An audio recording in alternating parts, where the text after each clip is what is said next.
Welcome back to another Explainer from Forge College. Today, we are officially popping the hood for a lesson on operational diagnostics and troubleshooting for nodes. You can basically think of this as your master mechanics manual for diagnosing an underperforming Solana node. We're going to get our hands a little greasy today for sure, but I promise you by the end of this, you'll know exactly how to tune up that engine. Let's get into it. So first things first, is your node just, hiccuping, or is it actually dying?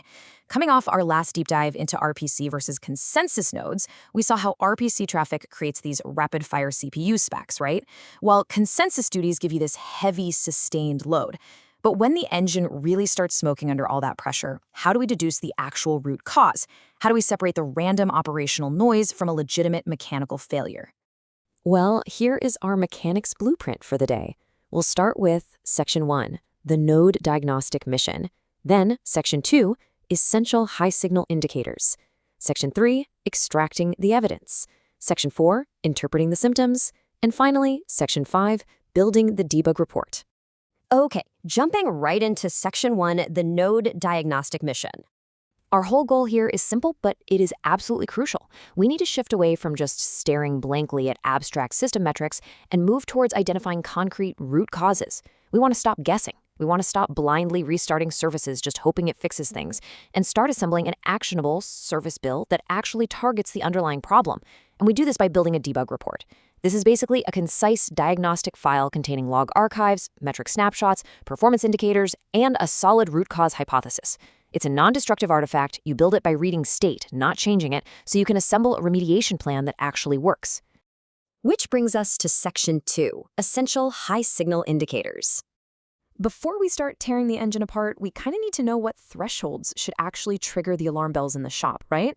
So we have 4 golden rules of triage here. First, your RPC P95 latency should not exceed 300 milliseconds. Second, the RPC error rate shouldn't go over 1%. Third, your 1-minute average CPU utilization should trigger an alert if it crosses 75%. And lastly, disk I/O weight needs to stay below 20%.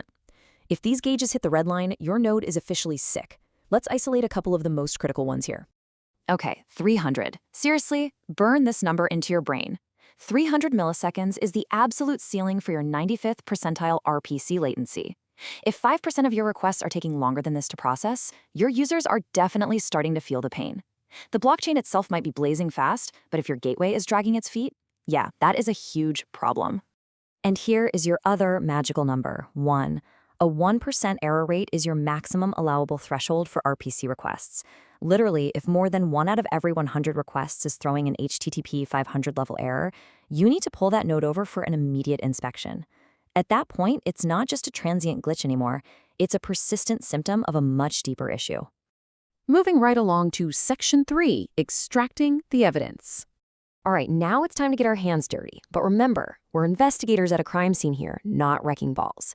We use a very logical flow of read-only commands. Step 1, pull the validator logs using journal control. Step 2, run an RPC health probe using curl to grab that JSON RPC health status. Step 3, scrape your Prometheus metrics, which is typically going to mean hitting port 9100. And Step 4, gather system telemetry using basic but incredibly powerful commands like top and iostat. This flow guarantees we capture both the application-level errors and the system-level strain. Once we have all that raw data, we've got to make sense of it, right?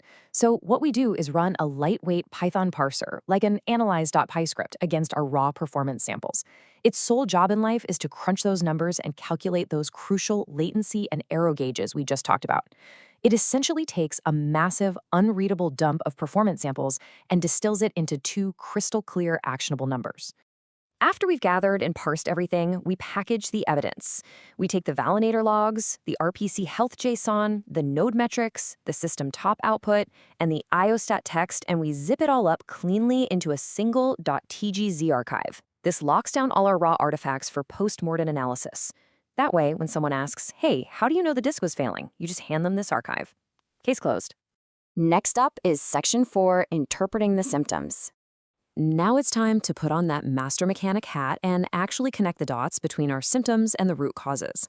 Let's compare 2 really common profiles.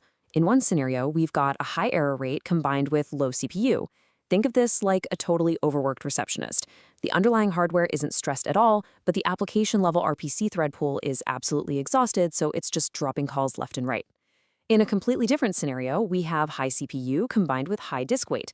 Now, this is like a hypercar stuck in muddy traffic. It's got a massive engine, but it's dealing with heavy resource constraints and severe disk bottlenecks that completely prevents it from doing its job. Let's get a bit more specific. If your I/O stat shows high await times and your validator is lagging behind in slots, the diagnosis is crystal clear: slow disk I/O. Your node is desperately trying to write to the ledger, but the storage simply cannot keep up with the pace. The prescription for this? You either need to move the ledger to faster NVMe storage, or you need to aggressively tune your I/O scheduler. Or what if your system snapshots reveal high network retransmits and a bunch of packet drops? Well, that is a massive traffic jam on the wire, and your node is literally stuck at a red light. If you see this, you need to check your interface counters, look for MTU mismatches, or verify your cloud provider's NIC configuration. And remember, you always verify the fix using simple, undeniable tools like ping and iperf. Which finally brings us to Section 5, building the debug report.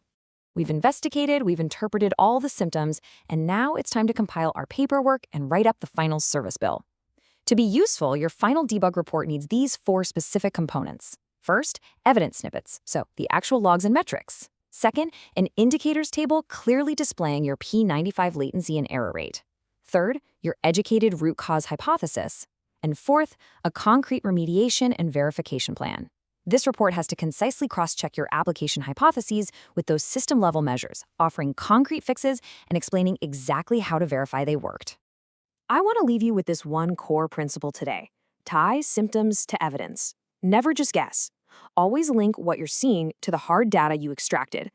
Mastering this discipline perfectly sets you up for the deployment and instancing strategies we'll be tackling later on in this EVM to SVM transition course. So, the next time your node starts sputtering, are you going to just blindly hit restart and cross your fingers, or are you going to pop the hood and diagnose it like a pro? Thank you so much for joining this explainer from Forge College. Make sure to visit forge.college to learn more about this subject and tons of other fascinating Web3 topics. Keep learning, and I'll see you in the next one.